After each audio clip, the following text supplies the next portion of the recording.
Wiper leader Kalonzo has claimed that President William Ruto government is planning to pre-ring the 2027 election by introducing charges on youths acquiring identification cards, majority being hustlers. He said the UD administration has failed to deal with the corruption issues in the country, noting that the youth being forced to pay 300 Kenyan shillings is a corruption of the highest order being introduced by the government of the day. Addressing the media in Kwale during his 2 days tour in the area, Kalonzo, who was accompanied by Eugene Wamalwa and other leaders, Kalonzo threatened to lead Kenyans in streets if President William Ruto government failed to act on the issue. He also took issue with the Ruto administration efforts to muzzle the power of the media by taking away paid adverts to only selected media, saying that should not be allowed in regard to the freedom of the media in the country. Na vile kwa maoni yetu njama tayari imeundwa, hatujui kama imekamilika, lakini hata kama imekamilika tunataka wajue tunajua. Mtu anajitokeza ameundwa properly, aelekee mahakama huko Kiambu, asimamishe ripoti ya Nadco, na hali ripoti yenyewe ni property ya bunge. Bunge tayari, bunge la Senate na bunge la wakilishi, National Assembly walikuwa wamepitisha, wakakubaliana na recommendations za report. Sasa ikasalia tu the enabling legislation, haswa juu ya IEBC. Wakati tulikuwa tukiendelea na mazungumzo kule Bomas, tulikuwa na habari kwamba kulikuwa msukumo mkubwa, kiambiwa msipojihadhari, msipojikakamua, mjue kuna jamaa ameenda kwa mahakama. Nia yao ni kujaribu wakimbize mambo yao, iwe ni Kenya Kwanza peke yao, ambao watakaounda tume mpya ya IEBC. Hilo halikubaliki. Na kama wataendelea na hiyo route, bila shaka tutajua kwamba wameamua kurig elections hata kabla yenyewe kufanyika. And Kenyans are fed up and tired of election rigging. Kenyans who come out the Senegalese in the recent past and have their way. So tunasema kwamba hatutakubali. Hata kama ni kurudi kwa mitaa, kwa streets, tuko tayari kabisa. Lakini ijulikane sio sisi ambao tunaenda kwa kurudi kwa streets tena demonstrations. Kenya is already on the streets. Madaktari wetu ndio hao wako kwa streets. Wakulima avocado Murang'a walijitokeza wakapiga kelele zao. Wakenya walipekemea hawa watu wa Kenya Kwanza, Bomet, Kericho. Wakenya tayari wako kwa mitaa. So this time itakuwa ni viongozi wenyewe kujiunga na wananchi. Lakini kabla hiyo ifanyike, bado kuna nafasi ya kuonyesha kwa mara ya kwanza kuna nia njema ya kujaribu kutekeleza kikamilifu makubaliano ya National Dialogue Committee bila mtu yeyote kujaribu kuleta uhasama huko katikati. So hiyo ni juu ya Nadco. Wao kidhubutu kuweka makamishna wao kufanya nini? Na ndio mimi jana nikasema sasa ni jukumu la wale ambao waliteua kamati ya Nadco, haswa ndugu Raila Amolo Odinga na mwenzake Rais William Ruto. Wao wajitokeze, watoe mwelekeo bila kusita, kwa sababu tutaona kama walitutumia vibaya wasipofanya hivyo. Sasa mambo hii fake fertilizer imeendelea, sijui KEBS, sijui nani. We would have expected kama kuna nia ya kupigana na ufisadi wa aina hii, na ijulikane kwamba Kenya Kwanza walikuwa na 2 pet projects. Ya kwanza kwamba ni fertilizer. Tena angawaji imetoka Urusi na wakutaja. Sema sasa bei imeshuka kutoka shilingi 6,500 sasa ni shilingi 2,500. Kumbe ni fake. Kumbe ni fertilizer imechanganywa na mafi ya punda. Maajabu ya mawe. Sijui kama ni limestone mengine kafanana. So ukweli kungekuwa na nia tena ya kupigana na ufisadi aina hii, waziri husika angekuwa tayari amepeleka barua yenyewe kujiuzulu. That is what other people do in democracies. If indeed we still pretend we are democracy in this country. Juu ya swala la umuhimu wa uhuru wa waandishi wa habari, wanahabari, kama sio washikadau hawa ambao walianza, mmoja akasema kule kwamba sasa hii ni serikali ya stakeholders. Pengine waliwachukieni wakati huo, kutoka wakati ule. Na hali tunajua kwamba Mungu alituweka sisi zote Kenya hii, Wakristo, Waislamu, wasioenda kanisani, Wahindu, wengine tabaka mbalimbali. Nchi yetu ndio hii. Na kwa hivyo waandishi wa habari wanapodhulumiwa, ni dhuluma sio tu dhidi ya waandishi wa habari wenyewe, mbali pia Kenya nzima. Tumeona tabia basi kupeana paid advertisements, because that's how you make your money. The media owners. Unikubali niseme Royal Citizen kwa mfano walikuwa upande wa Azimio, and they didn't fear it. They have their right to express themselves. Sasa hao lazima sasa, because the biggest media house, tukubali, lazima sasa wadhulumiwe, wavinyiliwe. Sasa paid advertisements zinaenda kwa kila nani? Star. Lazima tuulize mshikadau wa Star newspaper ni UP. What is the level of circulation ya hiyo Star newspaper? Jameni. Nation Media vile dhuluma. Hampati lolote. Ni umefika wakati waandishi wa habari na nyinyi mwelekee kwa mitaa. Kama Wakenya wenzenu. Madaktari tayari yuko kwa mitaa. Madaktari hawa kama ambavyo nilitangulia kusema. So pengine wataanza sasa kwenda individually against them, against kila media person, uhuru wa magazeti, uhuru wa kutoa kufanya expression, kama vile uhuru wa maandamano, uhuru wa kujiunga na vikundi, uhuru wa kupicket. Tutaki tena kurudia article 37 ya katiba yetu 2010. Kama sio katiba 2010, nchi ingekuwa mahali pabaya sana.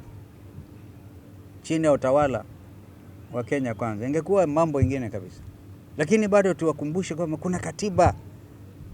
Ingawaji wengine waliipinga, lakini bado ndio iliwazuilia hawa, wangekuwa pengine hawajafikia huko. Jambo hilo la mwisho basi, ufisadi kila mahali, ufisadi. Sasa tumeona jama ya ufisadi mwingine wa hali ya juu sana. Yaani haki yako ukizaliwa mwananchi wa Kenya ni kupata kitambulisho.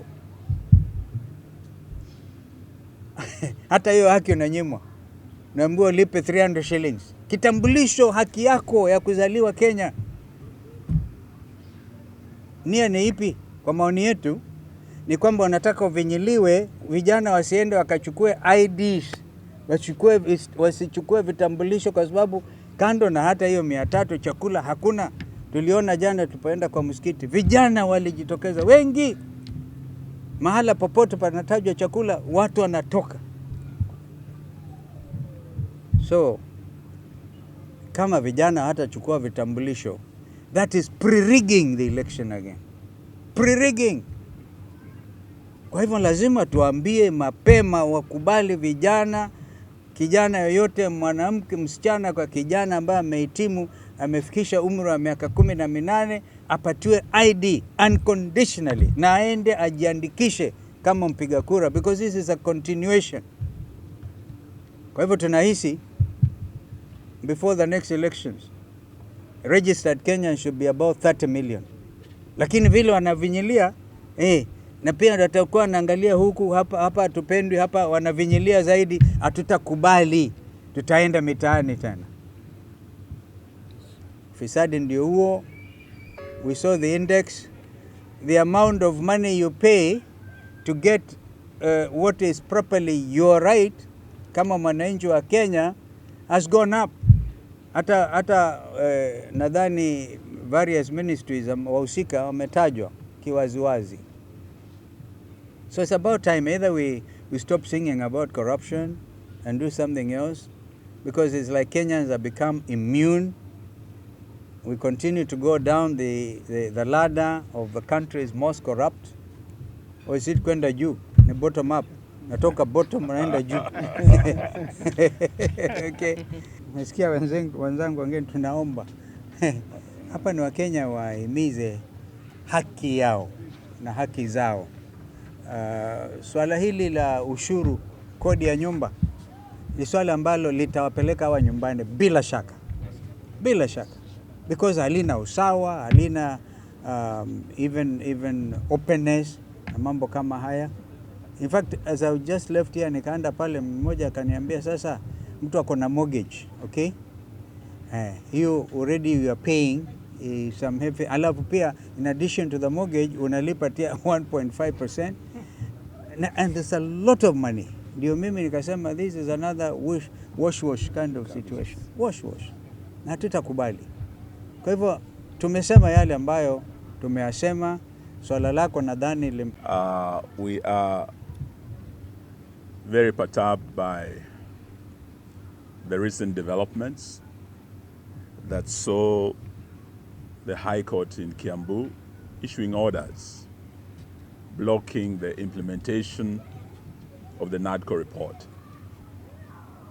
As you're all aware, I was in the dissenting side on the signing of that report, and I didn't sign it because our two key issues that we presented, mainly the issue of the cost of living, was not addressed.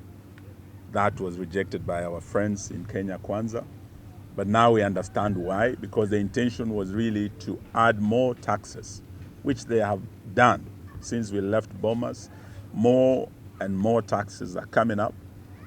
And with the budget policy statement in place, the trajectory is increment of taxes across.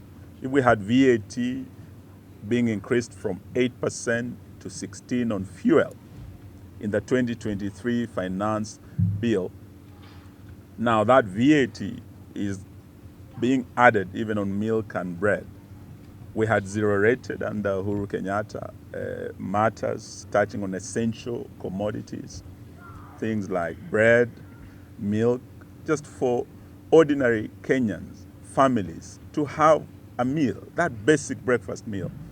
Now our friends are also adding VAT on that to 16%. They want to add VAT also 16% in the education sector. Already many parents, as we speak, they were talking of over 300 Kenyan children who are challengers joining secondary schools. Over 100,000 have not joined as we speak because of the challenges that the parents are meeting. Now, if that is added, that burden will go even higher. The most worrying issue was the second issue that we raised at Bomas as Azimio, and this is one of the issues that sent Kenyans on the streets, and that is the issue of electoral justice, the issue of reconstituting IEBC, the issue of doing an audit of the last general elections that was a product of a divided commission. The majority of the commissioners, as they appeared before us, physically and electronically, they were still not owning the results of the 2022 general elections.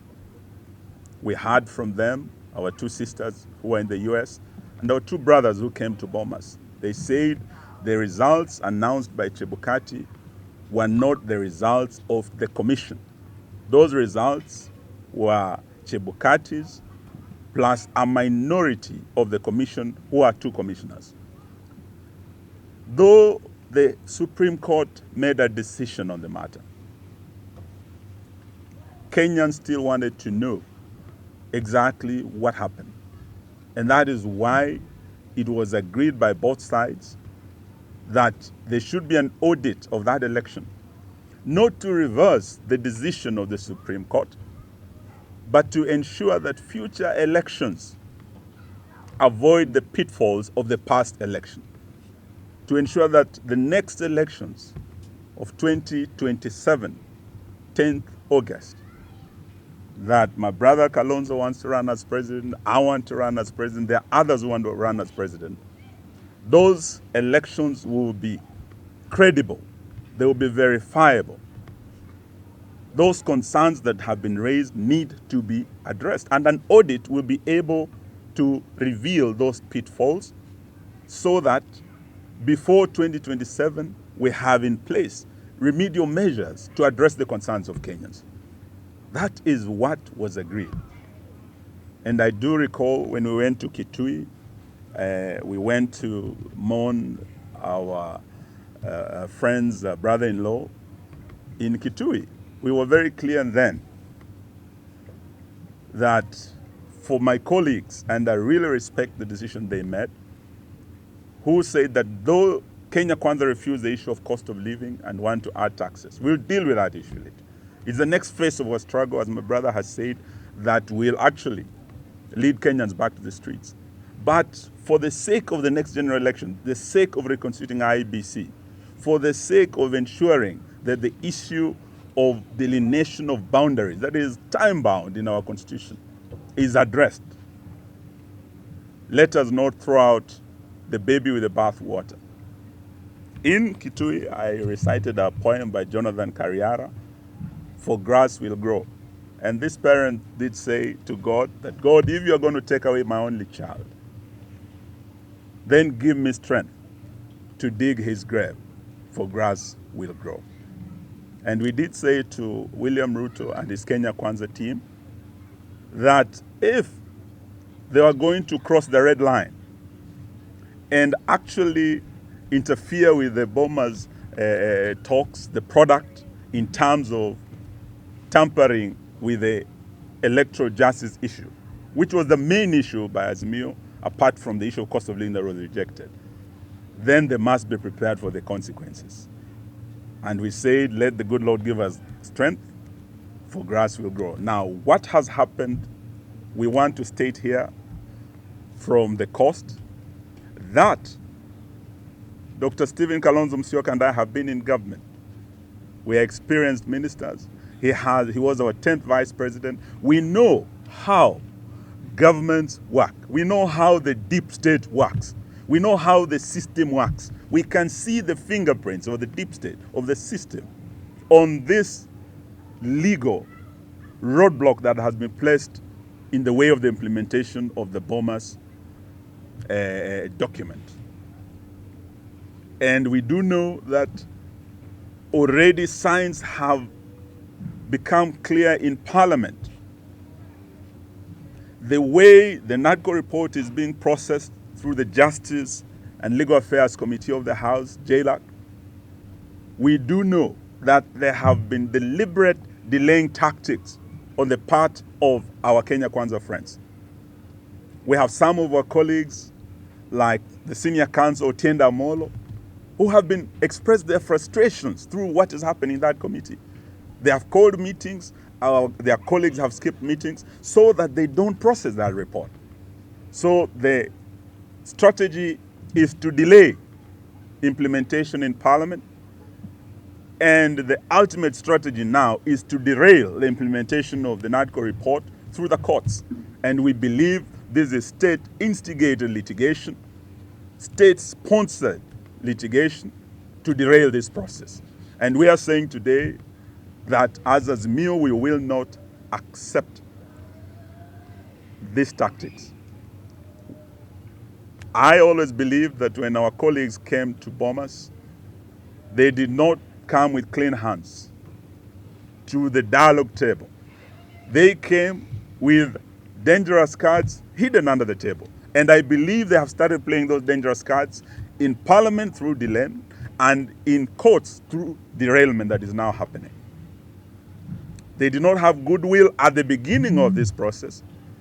In fact, they did not have goodwill during this process. And I must congratulate our team leader, Kalonzo Musyoka. He's a very patient man. He's a diplomat.